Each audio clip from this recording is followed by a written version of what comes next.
اچھا، اس میں ایک پہلو یہ بھی ہے کہ حضرت امام خمینی نے مثلا 10 سال تک قیادت کی اس امت کی، پھر وہ چلے گئے، پھر رہبر معظم آ گئے، تو یقیناً امام خمینی نے ایک ڈائریکشن دیا اس انقلاب کو، ٹھیک ہے، لیکن بہت سی چیزیں ایسی ہوتی ہیں جن کا تعلق پالیسی سے نہیں، اسٹریٹجی سے ہوتا ہے، اور اسٹریٹجی کا تعلق بہت سارے اور فیکٹرز سے ہوتا ہے، آپ کے مخالفین کی اسٹریٹجی سے ہوتا ہے، سچویشن سے ہوتا ہے، ٹھیک ہے۔ مثال کے طور پر امام خمینی نے آل سعود کے بارے میں جو کچھ کہا، ٹھیک ہے، آج اگر ایران سے مثلا سعودی عرب سے تعلقات دوبارہ استوار ہو چکے ہیں آلموسٹ، تو اب کچھ لوگ تو اس میں بہت ہی پر امید ہو گئے ہیں کہ اب جنت البقیع کی تعمیر ہونے والی ہے، بس چندہ شروع ہونے والا ہے، اور کچھ لوگ کہہ رہے ہیں کہ نہیں، یہ سب فراڈ ہے اور آل سعود پہ اعتبار نہیں کرنا چاہیے، ٹھیک ہے۔ ایک تو میں کہتا ہوں پریکٹیکلی یعنی آپ کسی کے دل میں جھانک کے تو دیکھ نہیں سکتے، ٹھیک ہے، ہر ملک جو فیصلہ کرتا ہے وہ اپنے مفادات کو سامنے رکھ کے کرتا ہے، ٹھیک ہے۔ پریکٹیکلی آپ کو کچھ چیزیں نظر آ رہی ہیں، مثال کے طور پر یمن کی جنگ رک گئی ہے، پرزنرز آف وارز کا ایکسچینج بھی ہونا شروع ہو گیا ہے، اسد جو ہے بشار الاسد وہ عرب لیگ میں پہنچ گئے، اور یعنی کچھ پازیٹیو چینجز آپ کو نظر آ رہی ہیں، تو ضروری ہے کہ ایک اسکیپٹیکل اور ایک ہم جو ہے وہ کانسپائریسی تھیوری کے اوپر غور کریں، اور یہ کہ امام خمینی کے اور رہبر معظم کے ڈیسیجن پہ بھی ذرا تھا۔ اس میں یہ تھا بالکل جیسے آپ نے کہا، مثلا ایک اگر اس کو ہم ایک براڈر اسپیکٹرم کے اندر دیکھیں تو مثال کے طور پر امیر المومنین نے کسی کے ساتھ جنگ کی اور اگلے امام ان کی فرزند طیب و طاہر انہوں نے اس کے ساتھ صلح کی، صحیح، اچھا، اس کے بعد کچھ 10 سال کے بعد پھر دوبارہ ایک جنگ پیش آ گئی، 20 سال کے بعد پھر ایک جنگ پیش آ گئی، وہ کربلا کا میدان تھا۔ تو اب مثال کے طور پر نعوذ باللہ تعالیٰ امام موسیٰ کاظم علیہ السلام کو جس نے قید میں رکھا 14 سال، اس کی جانشینی ان کے بیٹے سے امام کے فرزند نے جانشینی قبول کر لی۔ تو اب یہ تھا کہ کوئی کہے بھئی یہ کیا ہے، بھئی اس میں بہت سارے مسائل ہیں، مثلا خود سید الشہداء امیر شام کے اوپر 10 سال تک خاموش رہے ہیں، امیر سید الشہداء خاموش رہے ہیں، ٹھیک ہے، تو یہ سید الشہداء کی خاموشی اور سید الشہداء کا ہی 61 ہجرہ میں اس طرح سے قربانی دینا، صحیح، تو اس میں یہ تھا کہ یہ بہت سارے مراحل ہوتے ہیں جو جیسے آپ نے کہا کہ بھئی اسٹریٹجی ایک چیز ہوتی ہے، ٹیکٹکس ایک اور مسئلہ ہوتا ہے، اور البتہ وہ ٹیکٹکس ظاہر ہوتی ہے ایز پر پرنسپل ہے، ان پرنسپلز میں ویریشنز آتی ہیں امپلیمنٹیشن کے اندر، آج یہ اصول اس وقت منطبق ہوگا تو یہ کرنا ہوگا، یہی پرسنالٹی اس اصول کو نہیں امپلیمنٹ کرے گی اگر گراؤنڈ ریالٹیز چینج ہو گئیں، کیونکہ اب ایک اور اصول ہوگا جو امپلیمنٹ ہوگا۔ تو اسی طریقے سے مثلا کوئی کہے کہ کیوں مولا امام مجتبیٰ سلام اللہ علیہ نے کیوں صلح کی، کیونکہ گراؤنڈ ریالٹیز چینج ہو رہی ہیں۔ اچھا، اب ہم آ کر دیکھیں آل سعود کے اوپر، میں اپنے دل میں آل سعود کے لیے کوئی 1% بھی سمپیتھی نہیں رکھتا، یعنی اگر مجھ سے کوئی بات نہیں پا رہا ہے میں بنا بھی نہیں پاؤں گا، لیکن مجھ سے کوئی یہ کہے کہ بھئی کیا فرق پڑا، ایک اچھا، ان کی اسٹریٹجی، سوری ٹو انٹرپٹ، ان کی جو اسٹریٹجی چینج ہوئی ہے نا آل سعود کی، ہاں، تو وہ بھی اسلام کے لیے مصیبت ہے، وہ ڈانس کروا رہے ہیں، گانے کروا رہے ہیں اور فلاں کروا رہے ہیں، وہ ایک الگ مصیبت ہے۔ اس کے اوپر ابھی غور کرتے ہیں، مثلا جو مجھے سمجھ میں آتا ہے، مثلا آل سعود کے 2 کردار ہیں، ایک آل سعود وہ ہے جو وہابیت کے ساتھ الائنس میں ہے، اور یہ بہت پرانا الائنس، آل الشیخ کے ساتھ، آل شیخ کے ساتھ، ایکچولی وہابیت آل شیخ کے مینیفیسٹیشن میں آگے محمد ابن عبد الوہاب کی جو نسل تھی آل شیخ کہلائی، اور پھر اس کے بعد پھر اس کا اسکول آف تھاٹ، کہ جو ضروری نہیں کہ اس کی نسل کا ہی ہو، لیکن بعد اس کے علماء آتے رہے، یہ وہ نام نہاد، تو ایک وہ آل سعود ہے جس کا ایک الائنس ہے آل شیخ کے ساتھ اور وہابیت کے ساتھ، صحیح ہے، اور ایک وہ آل سعود ہے کہ جو باقی دنیا کے سارے بادشاہوں اور حکمرانوں کی طرح ایک بادشاہ ہے، ایک حاکم ہے۔ مثلا اگر مجھ سے کوئی پوچھے بشار الاسد کہ کیا مثلا اس کے ایمان کی گواہی دوں میں، کیا کیسے کروں، کیوں دوں اس کے ایمان کی گواہی، میں نہیں دے سکتا، حقیقت یہ ہے۔ اچھا، مثال کے طور پر ابھی سلطان عمان کے گئے وہاں پر ایران، تو مثلا وہ مومن ہے اس وجہ سے گیا، نہیں، کوئی ضروری نہیں ہے، ارے بھائی ان لوگوں کا ایک ملک ہے، یہ لوگ بادشاہ لوگ ہیں، ان کے حکمران ہیں، ان کے اپنے بہت اچھے ہوئے تو اپنے ملکی مفادات ہیں، ورنہ زیادہ تر اسرائیل کے تعلقات بھی ہوں، ورنہ ان کے اس کے تو ملکی مفادات بھی نہیں ہیں، زیادہ تر کے شخصی مفادات ہیں، کہ مثلا بادشاہت ہے ان کے یہاں، وہ ان کے اپنے شخصی خاندانی تعلقات ہیں۔ اب آل سعود کا معاملہ کیا ہے؟ آل سعود کا معاملہ یہ ایک خاندان ہے جس کو طاقت چاہیے، جس کو حکومت چاہیے، جس کو دولت چاہیے، جس کو دنیا چاہیے۔ اچھا، اس دنیا، حکومت، دولت، طاقت، عیاشیوں، لذتوں کو حاصل کرنے کے لیے اس نے 150 سال سے ایک خاندان کے ساتھ الائنس کیا ہوا تھا، اس کا نام تھا آل شیخ۔ ایک جگہ پہ جا کر اس کو یہ احساس ہوتا ہے کہ بھائی یہ الائنس ہمارے حق میں کارآمد نہیں ہے،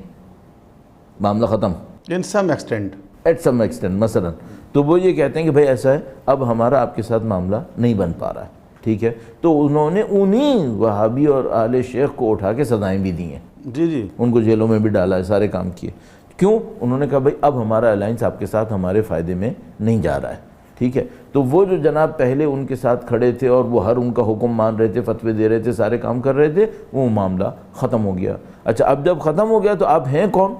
ہم دنیا پرست ہیں، وہ کھڑے ہو گئے۔ اچھا، مثال کے طور پر وہ جو مثلا دبئی کے رولر ہیں وہ کیا کر رہے ہیں؟ وہ مسجدیں بھی بناتے ہیں، وہ کلبز بھی کھولتے ہیں، وہ دنیا کی ہر عیاشی کے لیے اپنے ہاں جگہیں بھی بناتے ہیں۔ تو آل سعود نے یہ کہا کہ بھئی ہم بھی یہی کر لیتے ہیں، کیونکہ اس میں ہماری دنیا اب یہاں سے پوری ہو رہی ہے۔ تو انہوں نے جو ٹرن مارا وہ یہ نہیں تھا کہ وہ فسق سے ایمان پر آ گئے، نہیں، ان کی اکانومی جو بیٹھ رہی تھی آئل بیس اکانومی تھی بیسیکلی، وہ they wanted to switch from oil to something else, انہوں نے بزنس کی طرف جانا چاہ رہے ہیں، انہوں انویسٹمنٹ نے کی اپنے طرف۔ ایسٹس کو ایک اور وینیو کے اندر ڈالا کہ جس کے اندر ان کی زیادہ انکم ہو سکے۔ تو وہ انہوں نے مثلا وہ نائٹروجن اور ہائیڈروجن بیس اکانومی بنانے کی کوشش کر رہے ہیں، اور ٹورزم بیس اکانومی بنائیں گے، اور ہم religious tourism. But the question is that how much reliable is this fact, کیونکہ دیکھیں اس سے پہلے رفسنجانی بھی گئے تھے سعودی عرب اور یہ وہ، تو اب یہ مطلب یہ کہ کب تک یہ کتنا اعتبار کیا جا سکتا ہے؟ بھائی وہ بالکل ایسے ہی ہے۔ میں ایک بات اپنے اندر ایک بات سوچتا ہوں کہ اگر بشار الاسد کو ایران کی حمایت میں کامیابی کا یقین نہ ہوتا تو وہ کسی اور کے ساتھ بیٹھ جاتا۔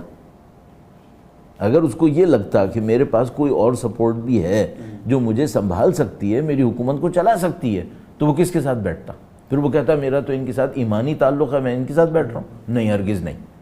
اچھا، آج مثلا عمان سے تعلقات ہیں ان کے، تو وہ ایمان بیس ہیں؟ نہیں، دنیا کی ایک مصلحت اس کی بھی ہے اور ان کی بھی ایک مصلحت ہے۔ زیادہ سے زیادہ یہ کہ یہ چونکہ جمہوری اسلامی ہے، یہاں پہ ولی فقیہ ہیں، ان کی مصلحتوں کی بنیاد اسلام ہے، تو اس کی بنیاد پر وہ کسی کے ساتھ بیٹھے ہوئے ہیں۔ تو میں ہی سمجھتا ہوں کہ بھئی جس طرح سلطان عمان کے ہیں وہ جتنا بھی قابل اعتبار ہیں، قطر کے رولر ہیں وہ جتنے بھی قابل اعتبار ہیں، جتنے بھی رولر باقی ہیں، آل سعود ان میں سے ایک ہے۔ اگر وہ انہی اصولوں کے تحت باقی رہتا ہے جس طرح سے باقی ساری حکومتیں چلتی ہیں، مثلا یورپین کنٹریز کے ساتھ تعلقات ہیں، بھئی کن بنیادوں پر ہیں؟ دنیاوی ان کے مفادات ہیں، اور ان کو بھی ہر وقت امریکہ کے سامنے سرنڈر نہیں ہونا ہے، ان کو بھی کسی طریقے سے کھیلنا ہے۔ تو میرا اپنے خیال ہے آل سعود ون آف دیم ان کی طرح ہے۔ اور وہ ہاں، اس میں یہ ہے کہ یہاں پر ریلائبلٹی کا ایشو ایک اور بہت سنگین ایشو ہے۔ وہ جیسے آپ نے اشارہ کیا اور میں سمجھ رہا ہوں اس اشارے کو، بہت بڑا سنگین ایشو ہے کہ یہاں تو ایک خاندان بھی نہیں ہے، یہاں ایک ون مین شو ہے۔ باقی جگہوں پہ تو نام لینے کو کم از کم ایک خاندان ہے، یہاں تو ون مین شو ہے، یہاں ایم بی ایس ہے بغض۔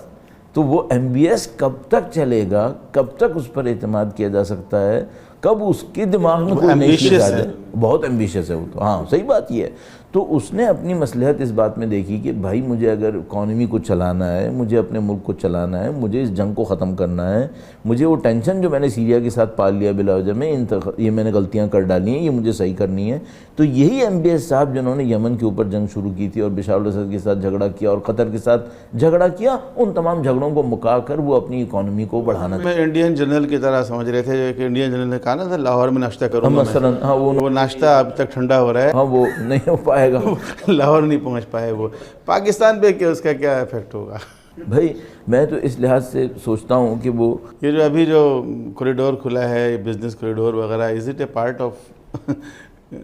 That understanding? یعنی ہمت پکڑے گی پاکستانی حکومت کے؟ میں کم از کم ایک بات سوچتا ہوں، مثلا اس کو اگر ہم اس طرح سے دیکھیں کہ بھئی کچھ عرصے سے آل سعود کی ٹینڈنسی ریلیجیس ایکسٹریمزم پر انویسٹمنٹ میں ختم ہو گئی تھی، یعنی ان کی آفیشیل ٹینڈنسی اس پر نہیں تھی کہ بھئی ہم ریلیجس ٹیررزم کے اندر یا دہشت گردی کے اندر آفیشیلی انویسٹ کر رہے ہوں گے، وہ اب انویسٹ نہیں کر رہے تھے. ہاں انہوں نے سیریا کے اندر پروڈکٹیو سمجھ رہے ہیں، ہاں چونکہ اب وہ ان کے کام میں نہیں رہی. پاکستان کو جو کم از کم بینیفٹ مل سکتا ہے وہ یہ مل سکتا ہے کہ بھائی وہ جو پیچھے سے ان کی سپورٹ ہو رہی تھی ایک آفیشیل ایک ٹیررزم کی، وہ سپورٹ اب باہر سے نہیں آئے گی، باہر سے نہیں آئے گی. لیکن یہاں پہ سر ذرا سا ایک اور مسئلہ ہے، وہ یہ کہ کیا جو پاکستانی حکومت ٹیررزم یا ٹیررسٹ کو سپورٹ کرتی تھی اس کی وجہ صرف باہر ہی تھی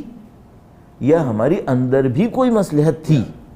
تو مجھے تو یہ لگتا ہے کہ ہمارے اندر بھی کچھ مصلحتیں ایسی تھیں جو ہمیں یہ کہہ رہی تھیں کہ ہم نے ان کو سنبھال کے رکھنا ہے.